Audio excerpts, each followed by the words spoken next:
Thank you, dear heart, and welcome everybody. Honored and delighted that you're here, and certainly appreciative of the fact that we get to have this conversation, open this conversation one more time about the first century Aramaic forgiveness process and all of the correlated tools. Yesterday we talked about MindShifters, and I don't think we actually opened the lines for anybody who wanted to get a MindShifter, Jeannie. We did talk about using that one each time I open, face, and heal another issue in my life, even though it may be physically, mentally, and or emotionally painful. I take one more step into vitality and eternal life. So if anybody worked on that MindShifter, it'd be awesome to hear how it impacted you, what happened as you wrote about that. And to use the MindShifter, you take the thought that is the MindShifter, you put it on the left side of the page, you draw a line down the middle of the page, divide it in two, and you use the MindShifter as a catalyst to resonate whatever's in your mind and then dump it on the right-hand side so you have a record. And so that's the focal point of a MindShifter. And so if you'd like to get a MindShifter, specifically related to the sheet we were talking about yesterday, we'll ask you to get it out. And again, you pick two numbers, one from the grouping 1 to 3. First number that pops into your head from 1 to 3, and then a second number from 1 to 13. I always use that. I've used that for, 4 decades now, working with people, so that I bypass, my intellect, their intellect, and trying to figure out, what should I work on here, and ask for guidance. And it's actually quite hilarious, especially in intensive, where a number of people are gathered who've been working together for, a week or 2 weeks maybe, and then we do a MindShifters and stillpoint breathing process. Each time in an intensive we do the stillpoint process, we start it out, or, we assign a MindShifter and get people to do some writing to stir things up. And so if it stirred anything up for you, it'd be interesting to hear what your process was if you wrote that MindShifter yesterday, and or if you want to push one and get a custom MindShifter, just push one. Jeannie will answer and will ask you for your two numbers from 1 to 3, from 1 to 13, so you've got two separate numbers, and that will key you into a specific MindShifter, which she will give you. So if you have anything to share, push one. Let's talk about it. And or Michael, anything on your mind at all in regard to these awesome tools. MindShifter, stillpoint breathing, forgiveness, responsibility communication, commitment. There's a list of so many tools. Each different workshop addresses a different aspect of the healing process. And so if you're out there listening, Miss Jeannie, do we have anybody in the phone queue with a hand up or anything happening in the chat room? There are no hands up. However, yesterday we didn't have time to get to her because we were having a pretty detailed conversation with a new young man who had just called into the show. However, awesome, Julie had, it was. Julie had texted MindShifter 1-1, and that one is, and I think that you've reworded it, but it says, I deserve love just because the breath of life was put into me. So I don't know if you want to reword that somehow.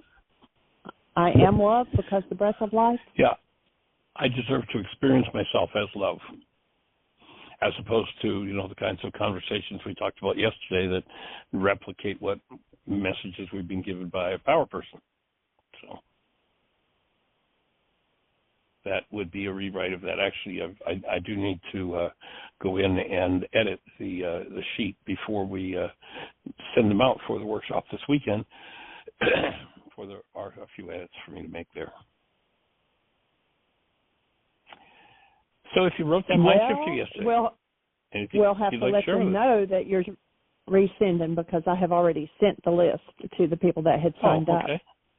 All right. Well, I've already, and if you have signed up and you haven't gotten or found the email from me, I have sent you the first two videos, the MindShifters and Introduction to Stillpoint Breathing, and then also an hour and some close to 2 hour video from our August intensive on MindShifters, and then I sent you the MindShifter list and asked you to pick 2 numbers and text me or email me and let me know what your 2 numbers are, because you need to be looking at doing your MindShifter. Of course, I sent you the list so you can look it up yourself, but I have sent that out, plus the Zoom links to everybody who has signed up for Saturday.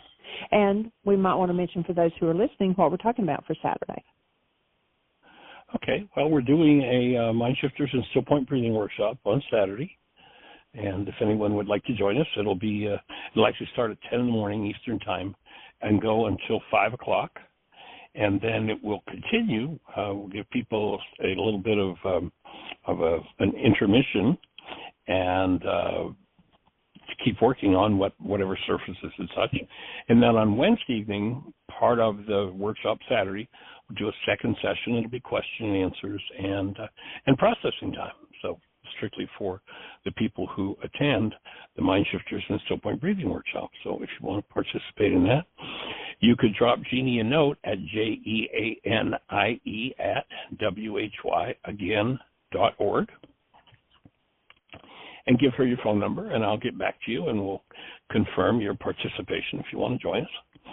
And or if you want to join, we have as a result of the MindShifters and Stillpoint Breathing Workshop we did last month, we've decided that each month from here on in, we're going to do a monthly MindShifters and Stillpoint Breathing. It'll be the second Saturday of each month and the Wednesday following that Saturday. So each month there'll be 2 sessions, and it's going to be done kind of like a membership, a club, what have you, where people can, join and just do 1 session.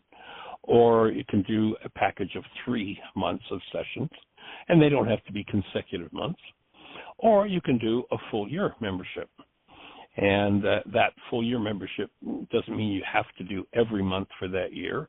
If you give us some advance notice and, let's say, well, November I can't make that session, I've already got, my Thanksgiving party planned or what have you, then we'll skip that one and it'll just tack on to the end so that it can be somewhat movable if people commit to the year and there's a particular session that they can't attend. So you'll get those full 12 sessions. And so if you want to join us, and cost-wise, if you're doing 1 session, and this includes 2 videos on the MindShifters workshop, actually the one from our catalog as a DVD we used to sell for $40 will be included in that, and a video from the intensive on the MindShifter topic. So it'll be MindShifters, an introduction to Stillpoint Breathing, and then the MindShifters process from one of the intensives. So those 2 videos will be included, and you'll receive, after the workshop, it'll be done on Zoom online, you'll receive a permanent link to the video of that workshop that particular day. So you can always go back and review what happened and tap in and look at the instructions that were given and all of that sort of thing. As well as, so there'll be a total of 4 videos included in that session, the Wednesday evening follow-up. So all of that's included, and the cost, if you're doing just 1 week, is $150, includes all 4 videos. If you want to do a 3-month package, you want to sign up for 3 months, and you can place those. You can do one this month and wait 2 months and do another one, wait 3 months and do another one, whatever. Then the cost for the 3 months is $300 instead of $450. No, it's $370. Michael, it's $375.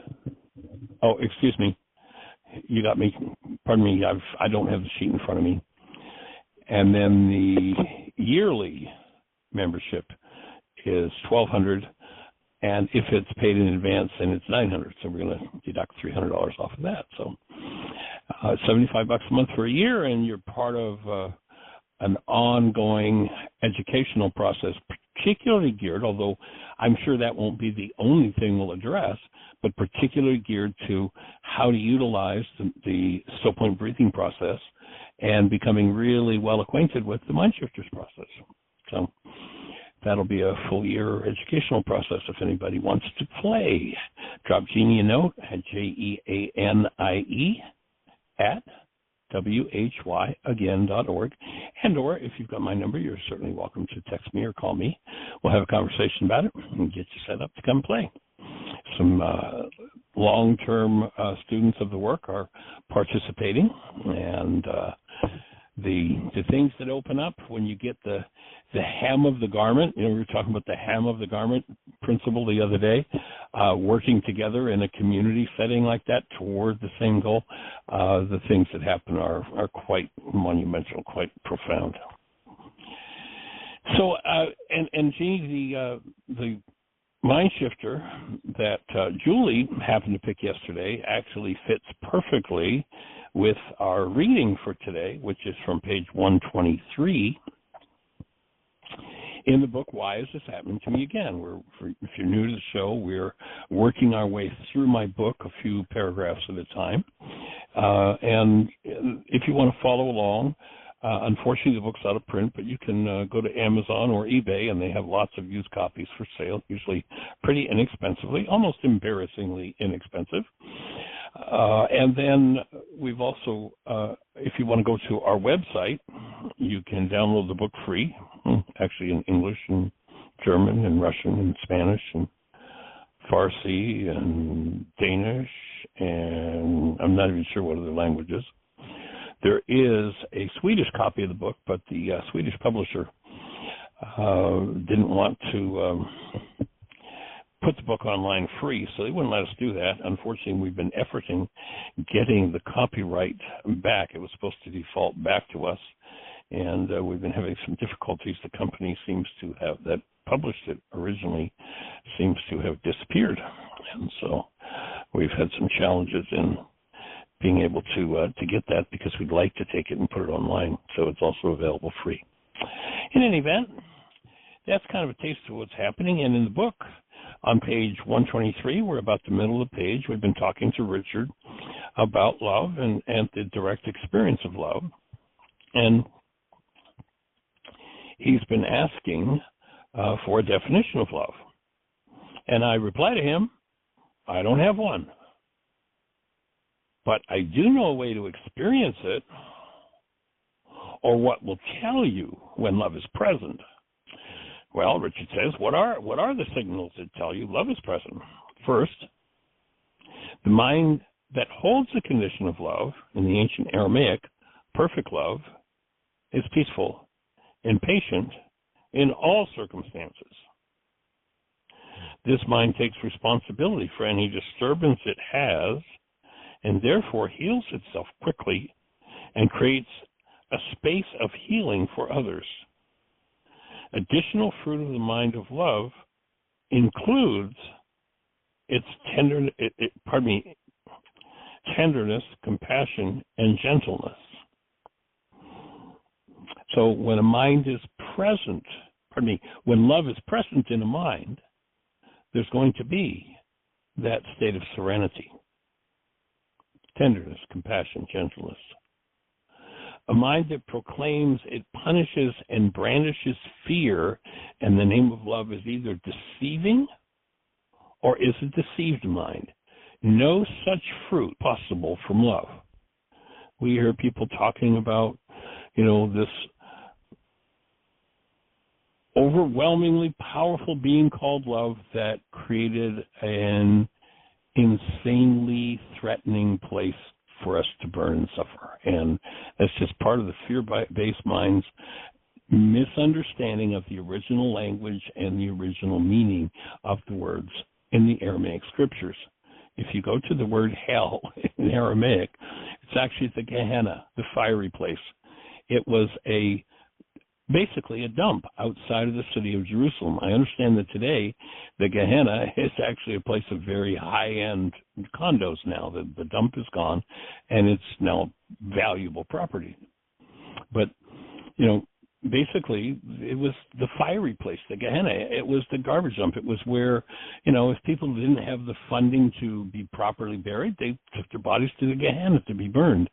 And it was where garbage was dumped. It was smelly. It was nasty. It was hellfire and brimstone. And they used that as a threat with little kids. If you don't be good, I'll take you to the Gehenna. And it worked pretty well. So they created one for big people. But if you think a mind called love is capable of that, well, then you haven't experienced a mind called love. It just is not in your ken, I guess, and it's time for that experience.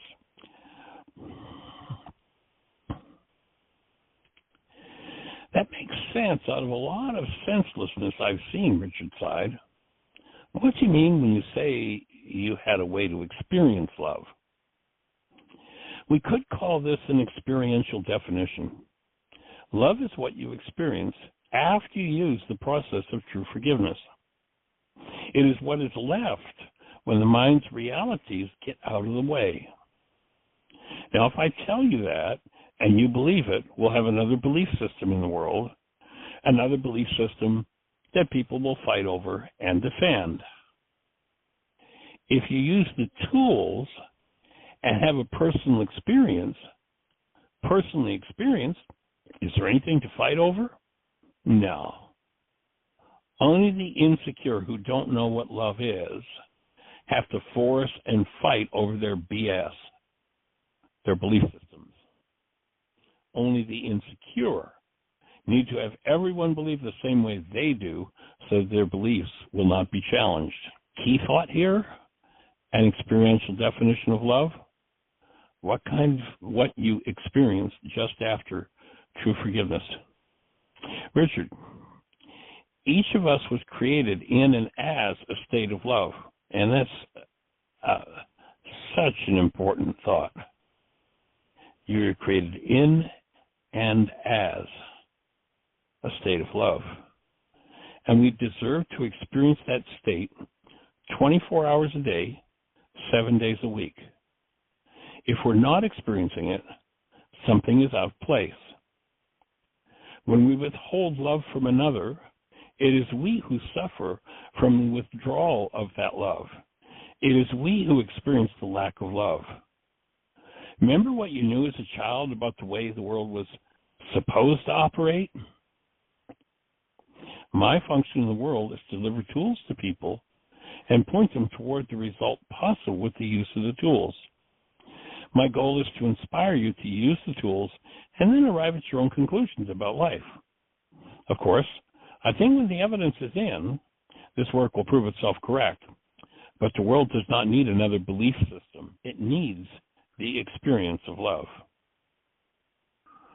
So you remember back in our reading earlier as we talked to Richard about this, Richard was kind of lost in this state where one moment he'd have clarity and he'd feel connected, and the next moment he'd be in confusion. And we pointed out that the tools, as you use them, will uncover the confusion that needs to be healed. So if you take a moment and just allow yourself to close your eyes for a minute, take a deep breath, and remember a moment, or allow yourself to imagine a moment where you are holding a newborn child. So just take a moment, breathe, let your mind go. And if you don't have the experience of holding a newborn, let me loan you mine. Actually, let me loan you two. I have two children. I had the privilege of getting to catch them myself as they were born. And I can remember the overwhelming intensity of the experience when my firstborn came out. It was actually brought some significant fear up in me. And it's something that I've worked on and had to process through. But then it moved into the space of holding such a precious presence. And I can remember the moment of doing that and thinking to myself, if somebody doesn't do something, and in this context, my thinking was something about the state of the world, there's not going to be a place for this precious little one to grow up. And that's the the thought as that went through my head is what inspired me to commit to doing this work on a whole new level, making it available to every mind, heart, and being on the planet. And then the second experience, as my daughter was born, her head delivered. And, they tell you that a child can't focus their eyes, a newborn, for the first several days. My daughter opened her eyes and laser looked me right square in the eye, and she grinned during her birth. And I'll tell you that sent me literally into that direct experience of love in a way I had only, what should I say, very briefly tasted previous to that point. Actually, the weekend she was born, we had I lived in Atlanta at that point. We had a classroom in our home, and it was a weekend. I did weekend workshops, and I had a weekend set up for Friday night, Saturday, and Sunday, and along about 2:40 in the afternoon, realized that my wife was in labor. And I had a class starting at 7. There was one person I remember coming from Miami, and that was before cell phones. That was 40 years ago now. And so couldn't call and say, hey, we're canceling the class. The labor, once we realized she was actually in full labor, the baby was born within an hour. 4:40 was her birth time. And at 7 o'clock,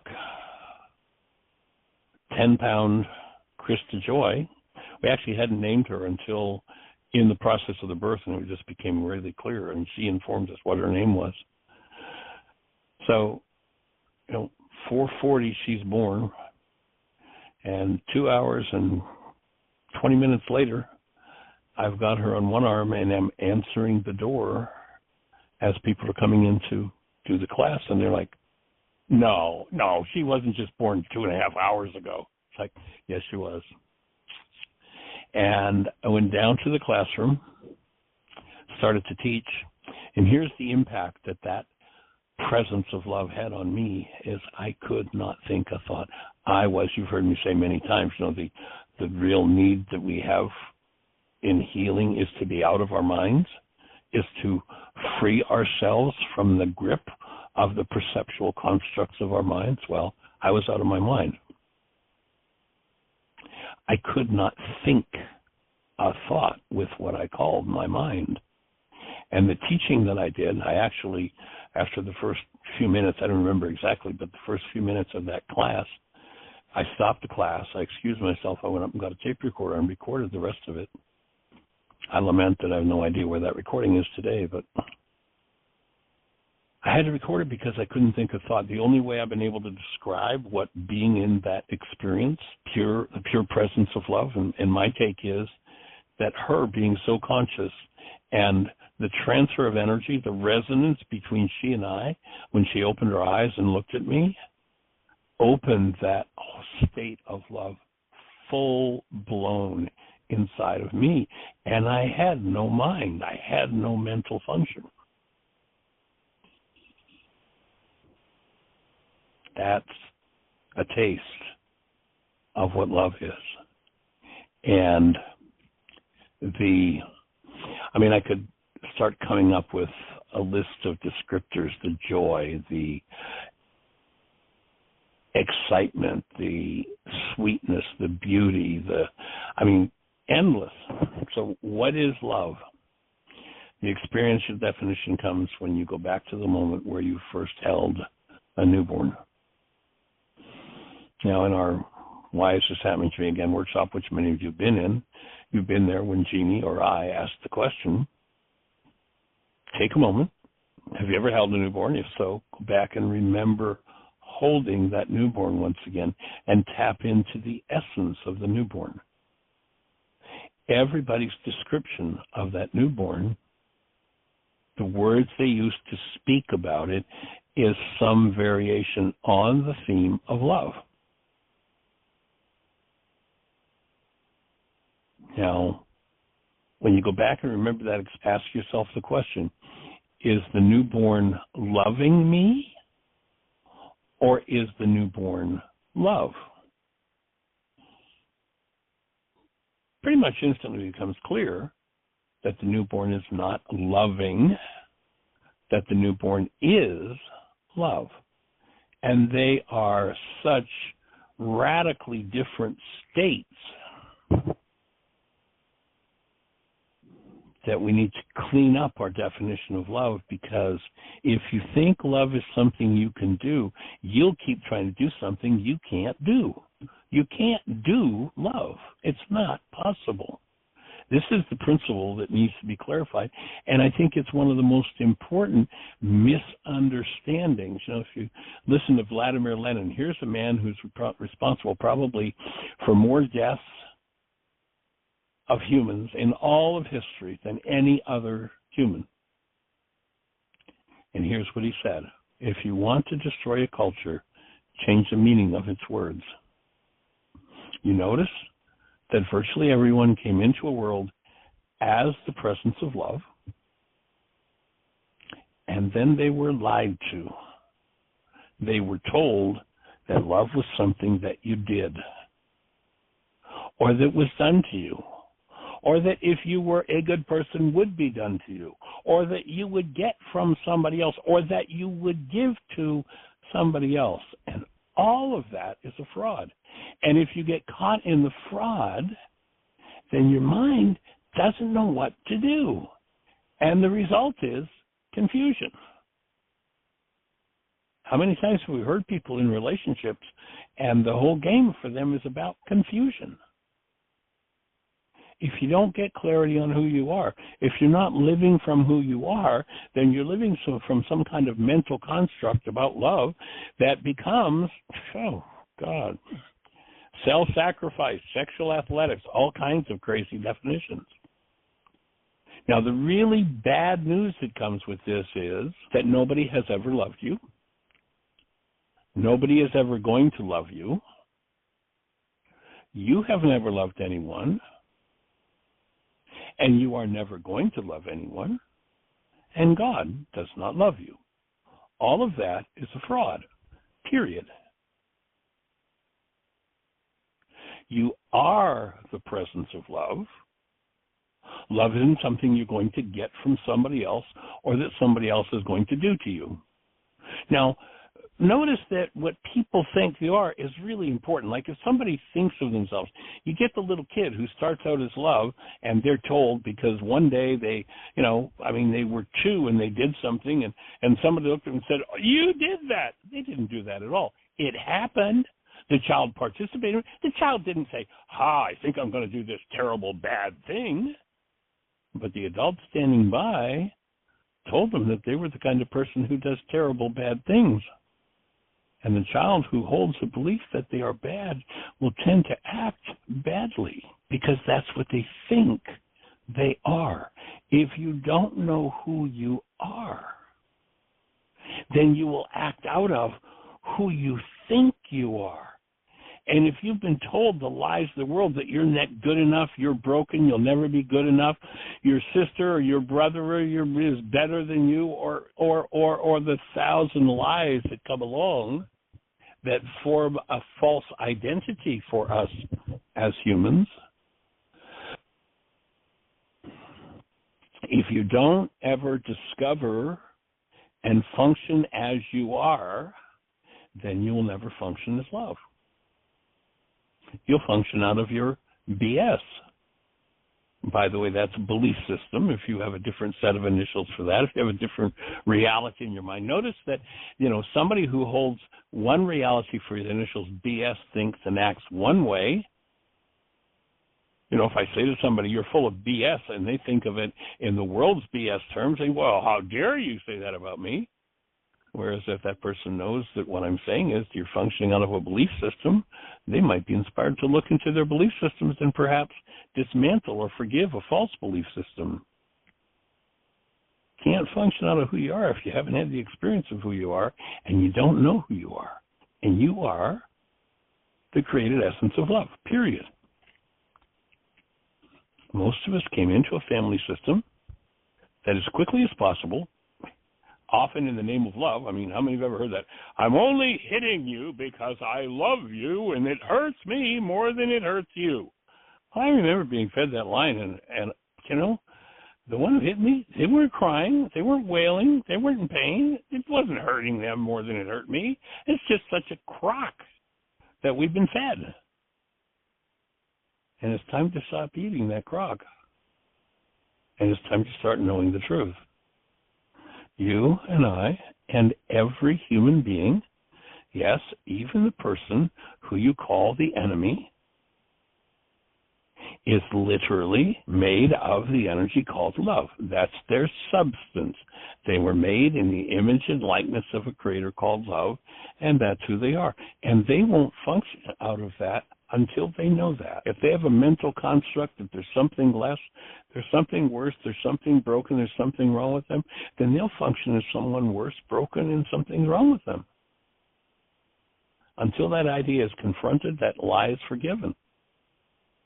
So people are brought into the world, they have the experience of love knocked out of them, sometimes with a fist, unfortunately, and then they're told, they're sent out into the world with a command that says, now go find somebody to love you. Or go find somebody to love. And the command is false. It's a lie. We're given a command that can't be fulfilled. That person will never experience until they correct their minds. Remember, Paul talks about be transformed by the renewing of your mind. Until they correct their minds, they won't be able to find themselves as love, won't be able to experience themselves. And trying to function out of those insane power person messages, unconsciously motivated by them, leads to such trauma, such insanity, that it's beyond belief. So our purpose in being here is, one, to learn ourselves to be the state of conscious, active, present love, to extend the energetic experience of that state to others. And when I'm talking about others, at this moment I'm talking about you. And it doesn't matter where you are. On the level where energy moves or radiates from the truth of who we are as love, all matter is transparent. And so it doesn't matter if you're in Australia, Bob, holding you in our hearts if you're with us today. If you're in Sweden, Peter, holding you in our hearts if you're with us. Fipia, if you're there in Thailand.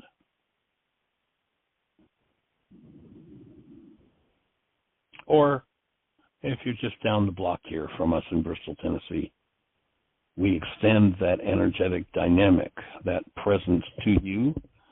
And here's what we know, is that each individual who realizes who they are and chooses out of love, by doing so, sets up a literal high energy wave, an actual energy field that, and you remember yesterday we were talking about resonance, that through resonance resonates the state of being in anyone they touch or think of. Hence the line in the worksheet that says, when I choose love, it wakes up the love in everyone.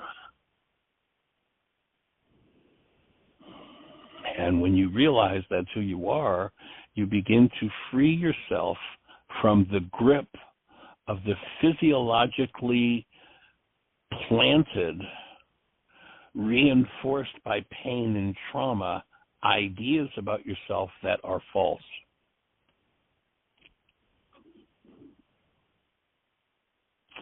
Story comes to mind back in the early days when we were doing Laws of Living. My partner, Dan McDougall, bless him, he's now passed. It was he and I that together created the course called Laws of Living. He had actually created it for the prison system, a thing called Emotional Maturity Instruction. I was doing a thing called Lessons in Living. We put our work together. We had been traveling parallel paths with the Aramaic. We put our work together and created Laws of Living. And I remember Dan, he did a lot of his work. He was an attorney. He actually was asked by a Superior Court judge in Albany, Georgia, course for the prison system. Emotional Maturity Instruction is what he created. And he was working actually in the federal penitentiary in Atlanta. Judge Kelly had previously been in charge of the prison systems throughout the whole state of Georgia. Kelly was an amazing, as close to a saint as you could imagine. Kelly, as a judge, sentenced, God only knows how many people to eons and eons and eons of time in prisons. But it was interesting, Judge Kelly, functioning as love, from love, never punished one person. He never in an angry time. Georgia's, there's a lot of backwoods Georgia going on. You go down to Albany, it's some pretty rough stuff there. And he had some heinous criminals come before him. But he would hold the space and be the space of love for them. And he would say, when he was sent to, seem like some heinous crime, and he would say to this person, I love you like a brother, sister, but you're not safe in the community, and the community has built a building with bars around it to isolate you from the community, and they asked me to decide who's safe in the community and who isn't, and you're not. So I'm going to sentence you to life behind bars. And I hold that space of love for you. I hold that you experience yourself as who you are, and I'll even sentence you to Laws of Living. One day in the federal penitentiary in Atlanta, actually this was over a period of months, he went into the penitentiary and the word got around as to what he was doing, and there were some people who really didn't like what he was doing, teaching people about the truth and how to experience themselves and function as love. And someone in the prison system put a hit out on him. There was one guy who had come to Laws of Living who was in there for life. And I don't remember now exactly how many, but while he was in prison, he murdered several more times, 3 or 4 times, after being put in prison for life, in federal pen in Atlanta. And he did Laws of Living, and he really saw what Dan was doing, and he woke up as love. And there was actually a contract put out on Dan, and this guy protected him and saved his life, or he'd have been killed in the prison.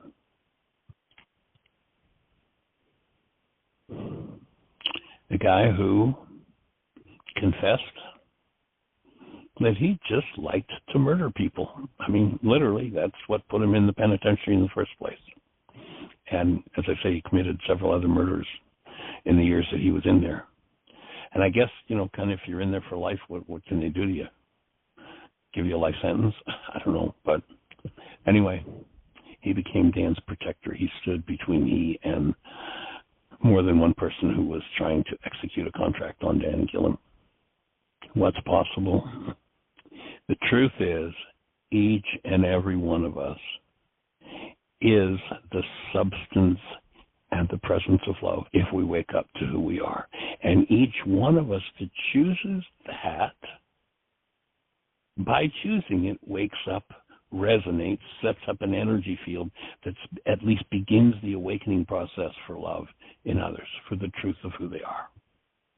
And in the process, you simply throw off everything to do with hate and fear and pain inflicted and abuse and degradation and sexual assault and whatever whatever's happened. You literally begin to remove those energetic patterns. You begin to forgive those patterns that are so deeply physiologically ingrained, because in an individual's bloodline that experiences that kind of assault, it's been going on most likely for generations. Remember that story in the scriptures about the Jews wandering in the desert for 40 years? Do you really think that a group of people who understood astronomy as they did could possibly be lost in a 35 square mile area for 40 years? Hello? Now, that's a nice literal story to talk about. But, they wrote about astronomy pretty brilliantly, so they knew the sun came up in the east and set in the west. And they knew that if they were, quote-unquote, lost, well, you got a max of about 35 miles to travel to get out of the desert.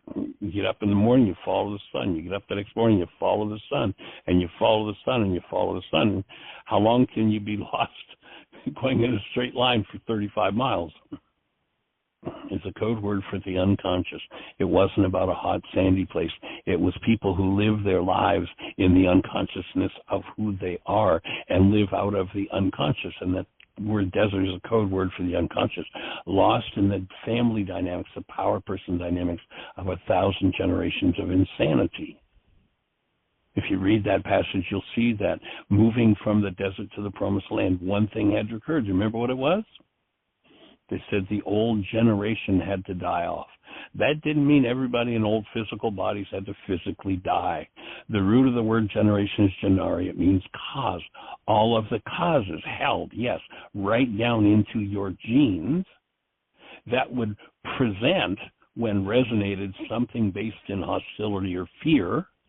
And if it came up and grabbed you by the face and sucked you in and you were doing its behavior and you just said, well, I didn't want to do it, but I couldn't help myself. The urge was just so overwhelming. That urge comes from the desert, comes from the unconscious. There's a thing in the mind called the automatic decision system. It's an important part of our course on laws of living to understand that. And forgiveness cracks the automatic decision system. Forgiveness opens the personal code and allows us to remove, forgive information that doesn't belong. And the word forgive means remove. Doesn't mean let somebody else off the hook. As you remove that insanity, then you're restored to the presence of love. You're now out of the desert. Where do you live now? Promised land. What's the promised land? It's the land of conscious co-creation. We consciously know who we are, and we consciously creating life out of love. Living in the desert, the unconscious, a sort of hell, we live in unconscious co-creation. Well, we're still creators, but we have no idea that we're responsible for our why is this happening to me again experience.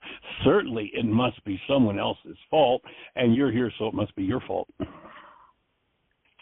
Thus, the unconscious cycle of denial, dissociation, projection, externalization happens, and people become lost in the desert of their own generational patterns. They're unconscious. You remember in the scriptures that said, look to the lives of the fathers, for ours are but a shadow of theirs upon the earth. Now, that wasn't a sexist comment, fathers, but it was that which sources your thinking. It could be fathers and mothers through the generations. Look to those lives, clean up, forgive what's in you from there. You remember Yeshua is talking to one particular group of people, and he says, your father is a liar. He is the king of liars. There is no truth in him. Guess what he was talking about? He was talking about perception based in hostility or fear. When your mind is locked into any form of hostility or fear, something from the generations has taken over, and it'll run your life. And you're not designed to be run by that. You're designed to experience yourself as the truth of who you are.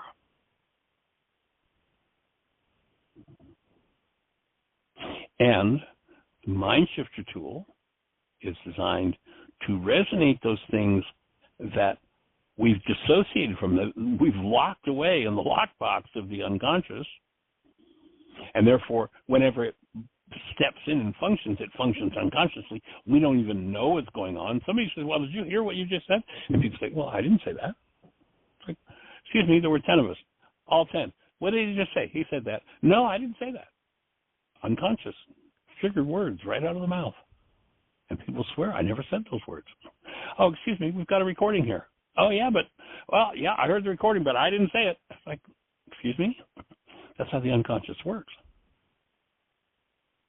Forgiveness is a way to clean up the unconscious. MindShifter is a tool for getting those things that are hidden away, that we've subverted so deeply that we don't see them, getting to resonate again. So through resonance, they're strengthened and they fire off in the mind at a level where we can become conscious of them again. And that's why you split the page and you write whatever comes up from the MindShifter on the right-hand side of the page, because then you can go back and work through it. You can go back and look and go, oh, my God, I didn't realize I had that. I remember the early days of writing MindShifters, and I go back to one after having written. It's like, where did this come from? I don't remember writing a word of this. Oh, my God, that's in my mind?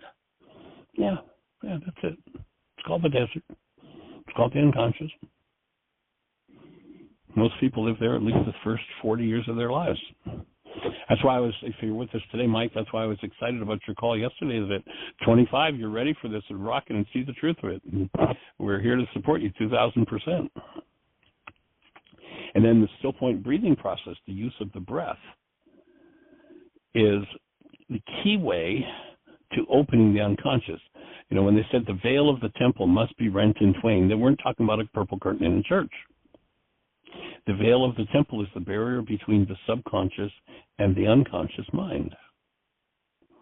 Remember when you've seen me draw on the board and I draw a stick man, and then I draw a dotted line, and then I draw in the head, and then below that I draw a line, and there's just one little opening in it? That's the veil. That's the barrier of the temple.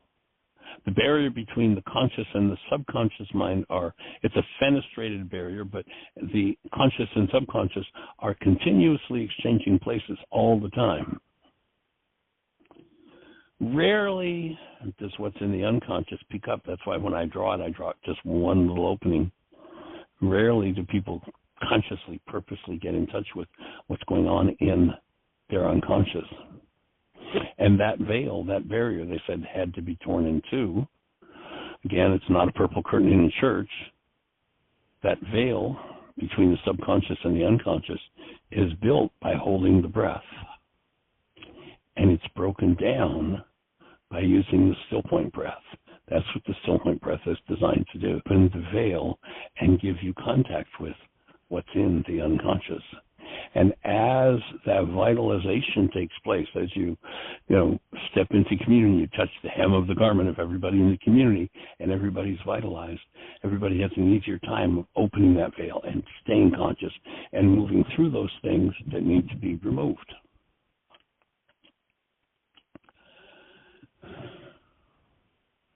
And then you get to taste yourself as love.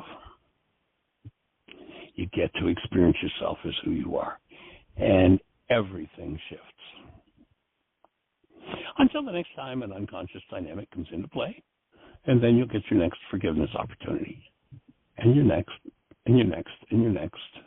And if you're the early adopter, if you're one who's grabbed hold of these tools, and you can't look back and say mom or dad or sister or brother or aunt or uncle or cousin or you can't think of anybody else who could even think about entertaining the conversation. Being the early adopter, you've taken on a big chunk to bite, a big chunk to chew. And we're here to assist you in developing your masseter muscle. The masseter is the one there that controls your jaw. That big muscle when you clench your jaw, the one where a lot of people use to hold back and shut down and keep the unconscious closed when they clench their jaws.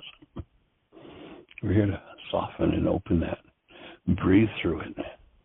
And the breath opens the veil.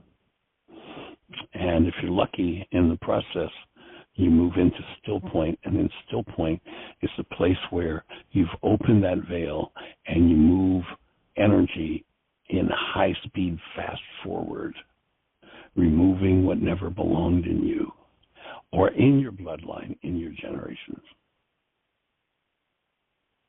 You know, the Native Americans were brilliant. They understood healing. Whenever the Native Americans, you know, you've perhaps heard it if you've gone into a sweat lodge with them or into a healing ceremony, they'll use the words metaquiasan. It means for all my relations, doing this just for me. We're doing this for all our relations. And who are all of our relations? Well, Einstein says this: if you think you're separate or separated from the rest of humanity, you are living in an optical delusion.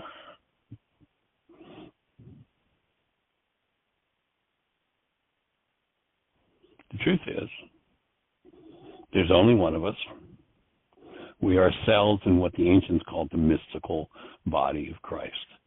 The mind of love designed to function, and that's the mind that was called the mind of Christ. Remember, Paul talked about the mind of Christ in you.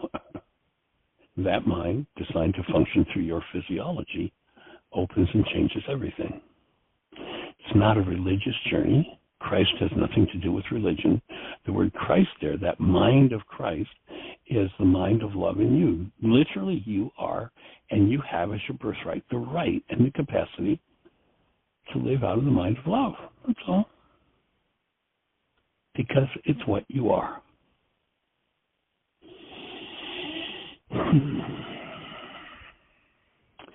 So I breathe with you, if that resonates anything for you, and whatever's moving, that you breathe fully and freely, opening, whatever's resonating at this moment, opening the veil of your temple, and moving deeper and deeper into the state that we are each designed to live in.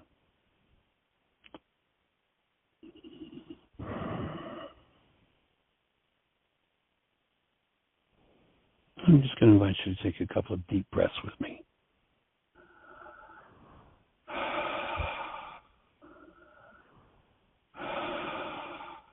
I know Jeannie sometimes says I sound like Darth Vader on the other end, but one of the things I do, especially when I'm working with people, especially if something touches or moves something in me, is I breathe. So if I sound like Darth, it's really about me just opening my veil. So I breathe with you, invite you to breathe with me.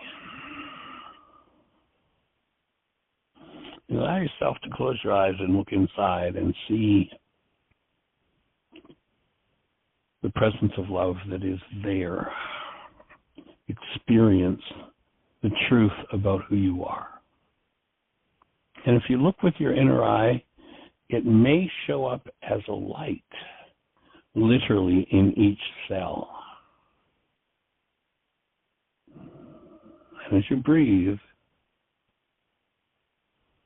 look at the light in each cell as it expands and reaches out beyond its own borders, the cellular borders, to the other cells that seem to be separate but are really part of one body.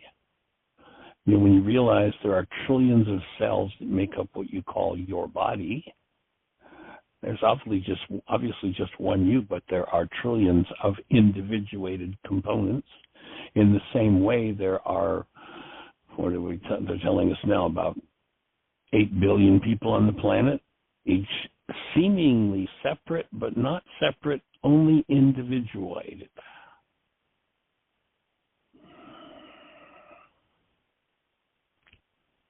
And so see that light expanding out from each cell. And as it touches the light from the cell nearest it, watch that joining and that expanding of that light. Notice where there are any blocks in your breathing, if there are any, and let yourself breathe into that.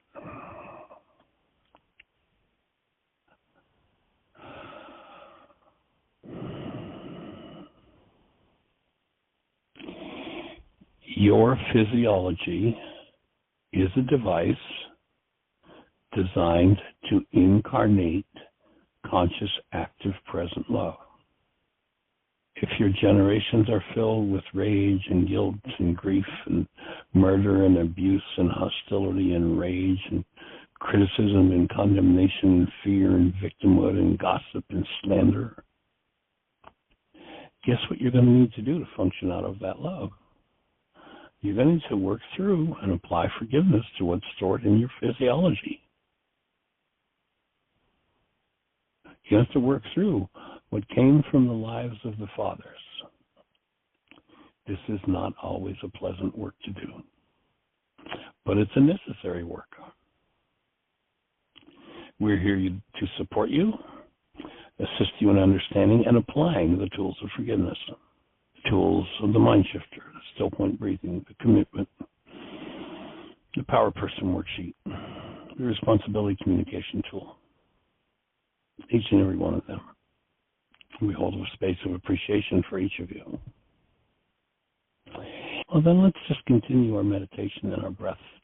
Yeah. And just everybody, if you would, just take a breath, stay with that energy, and watch that light. And with your inner eye, watch that light in each cell expanding till it touches the light, spills over the borders of each cell into contact, into connection with the other light energy moving in each cell. And as the trillions of cells that make up your structure, the light expands in them and joins that light, exudes from your whole, what you call your body. It moves out, and remember, there's nothing in the so-called physical world that can stop that penetratingly powerful presence of love. So if there's someone in your life that needs some support right now, they may be in the same room, they may be on the other side of the planet. It may be someone unknown. I invite you to breathe and hold to that active present love with and for them.